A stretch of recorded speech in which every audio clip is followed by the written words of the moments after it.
राजनाथ सिंह जी को जय श्री राम। राजनाथ सिंह जी को जय श्री राम। राजनाथ सिंह जी को जय श्री राम। राजनाथ सिंह जी को जय श्री राम। भारत माता की, भारत माता की। मैं कार्यक्रम को आगे बढ़ाते हुए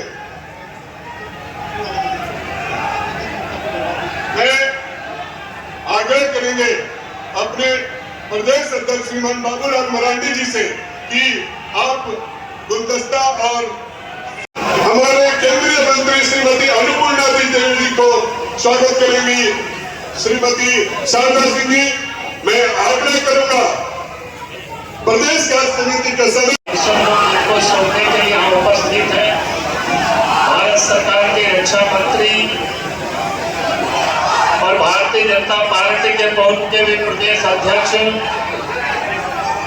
आदरणीय श्री राजनाथ सिंह जी, मंच पर यहाँ उपस्थित इस यात्रा के प्रभारी श्री दीपक प्रकाश जी, डॉक्टर रविंद्र राय जी और आपके इस क्षेत्र से सांसद श्री डोडो महतो जी, विधायक राज सिन्हा जी और मंच पर उपस्थित भारत सरकार के मंत्री श्रीमती अन्नपूर्णा देवी जी और मंच पर उपस्थित भारतीय जनता पार्टी के तमाम नेतागण और इस सभा में उपस्थित हमें हक कहां से प्राप्त हो जाता है? क्या हम ऐसी व्यवस्था नहीं कर सकते सारे के सारे चुनाव एक ही साथ हो जाए? तो मेरे भाइयों, हम लोगों ने फैसला कर लिया, वन नेशन वन इलेक्शन, एक देश और एक चुनाव, एक देश और एक चुनाव। एक बार विधानसभा और लोकसभा का चुनाव साथ हो जाएगा, लोकसभा विधानसभा के चुनाव साथ हो जाएंगे एक बार सारे देश के, और उसके बाद 100 दिन के अंदर ही ग्राम प्रधान, ब्लॉक प्रमुख, जिला पंचायत, नगर पालिका, नगर परिषद, नगर पंचायत, सारे चुनाव एक साथ 100 दिन के अंदर, 20 दिन के अंदर निपट जाएंगे बहनों। और आपको मैं बताना चाहता हूं, अनुमान ऐसा है यदि वन नेशन वन इलेक्शन, एक देश एक चुनाव, इस व्यवस्था को लागू कर दिया जाए तो हमारे देश में आपकी गाढ़ी कमाई की 4 लाख करोड़ रुपए की बचत होगी मेरे बहनों भाइयों, 4 लाख करोड़ रुपए की बचत।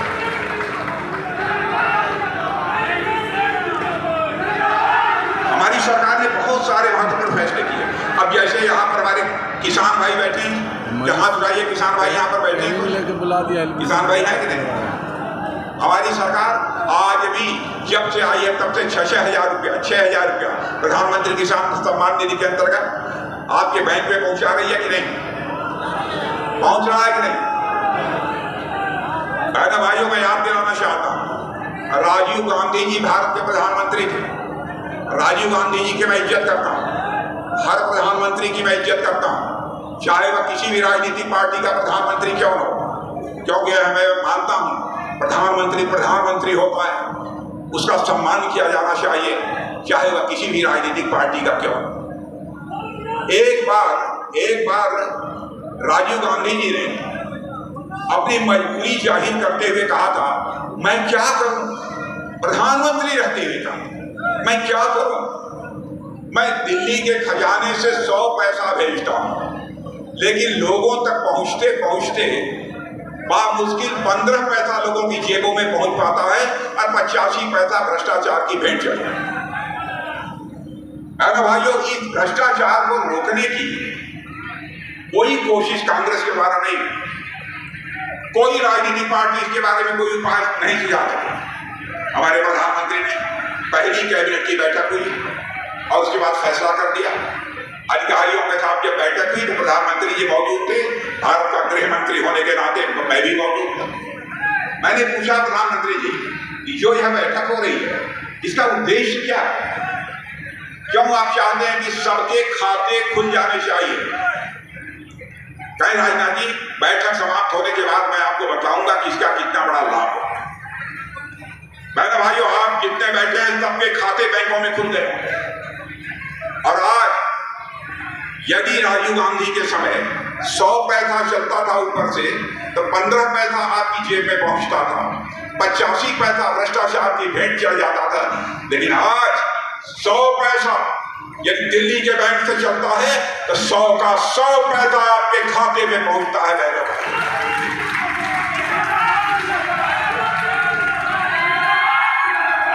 काम करने वाली सरकार होनी चाहिए, काम करने वाली सरकार होनी चाहिए, करने की कुछ तर्पण होनी चाहिए। अब हम लोगों ने, आप कल्पना कर सकते हैं, प्राइवेट कंपनियां हैं धनबाद में कि नहीं?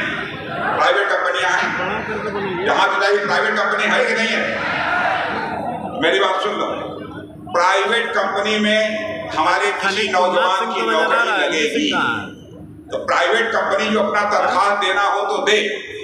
हम लोगों ने फैसला किया है पहले महीने की तनख्वाह प्राइवेट कंपनी में, पहले महीने की तनख्वाह वो भारत सरकार देगी। बहनों भाइयों, भारत सरकार देगी, हम ऐसा नहीं होने देंगे, हम ऐसा नहीं होने देंगे। कुछ बच्चे के साथ जिसको प्राइवेट कंपनी में नौकरी मिली है उसके भविष्य के साथ किसी प्रकार का खिलवाड़ होता रहे, यह हम लोगों किसी भी सूरत में मंजूर नहीं। बहनों भाइयों, झारखंड में भले ही दूसरे दल की सरकार रही लेकिन हमारी केंद्र की सरकार ने इसके साथ कोई भेदभाव नहीं किया। जितना पैसा हम हिंदुस्तान के अंदर राज्यों को केंद्र सरकार के द्वारा देते रहे उतना ही पैसा झारखंड की सरकार को भी हम लोगों ने दिया। जैसे हम सारे देश भर में मेडिकल कॉलेजेस खोल रहे हैं हर जिले में, तो मेडिकल कॉलेजेस खोलने के लिए झारखंड को भी हम लोगों ने पैसा दिया। 75,000 नई मेडिकल सीटें जोड़ने का फैसला हम लोगों ने किया। गांवों को पक्की सड़कों से जो जोड़ा गया है वो हमारी सरकार ने किया, यहां की सरकार ने नहीं किया, पैसा हम लोगों ने दिया। और आज मैं बतला कर जाना चाहता हूं, 62,000 आदिवासी गांवों का विकास करने की योजना भी हम लोगों ने तैयार कर ली है बहनों भाइयों। और सारे वह गांव जो आज पिछड़े वो विकसित गांव बनकर खड़े हैं। झारखंड की बहुत बड़ी समस्या है सिक्कल सेल एनीमिया, उससे मुक्ति दिलाने के लिए भी हमारी सरकार ने अभियान प्रारंभ कर दिया है। क्या कल्पना कर सकते थे कि वंदे भारत हाईटेक ट्रेन झारखंड में चलेगी? वंदे भारत हाईटेक ट्रेन चलने लगी है। बुनियादी ढांचों का विकास, इंफ्रास्ट्रक्चर का विकास, चौड़ी सड़कें, पक्की सड़कें आज आपको देखने को मिल रही है। क्या यह झारखंड मुक्ति मोर्चा ने दिया है? ऐसा भाइयों ने दिया है, हमारी केंद्र की सरकार ने दिया। और मैं बताना चाहता हूं, झारखंड का एक भी जिला शेष नहीं बचेगा जिस जिले में मेडिकल कॉलेज न खुल जाए, ऐसा एक भी जिला शेष। अच्छा ये बताओ, देवघर में एम्स खुल गया कि नहीं? झारखंड में एम्स खुल गया कि नहीं? खुल गया कि नहीं? है ना भाइयों, कांग्रेस की सरकार ने तो 50 वर्षों तक यहाँ हुकूमत की, क्यों नहीं एम्स खुलना चाहिए झारखंड जैसे गरीब राज्य में? इसकी चिंता नहीं की, हम लोगों ने इसकी चिंता की। मैं यह कहने आया हूं, झारखंड में हम केवल सत्ता परिवर्तन नहीं चाहते भाइयों, हम यहाँ सत्ता परिवर्तन भी चाहते हैं और साथ ही साथ व्यवस्था परिवर्तन भी चाहते हैं। इसलिए हम आपसे वोट मांगे हैं।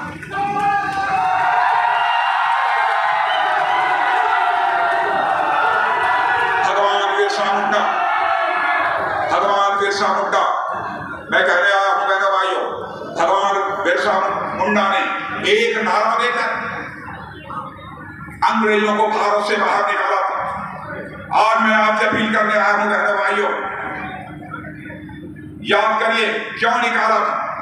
भगवान बिरसा मुंडा को भ्रष्टाचार बर्दाश्त नहीं था, भगवान बिरसा मुंडा को गुलामी इस देश की बर्दाश्त नहीं थी, अंग्रेजों को उन्होंने बाहर किया। आइए आज हम संकल्प लें, हम इस झारखंड मुक्ति मोर्चा की सरकार को भी अब हम झारखंड से बाहर करके ही हम दम लेंगे। यह हम सबको संकल्प लेने की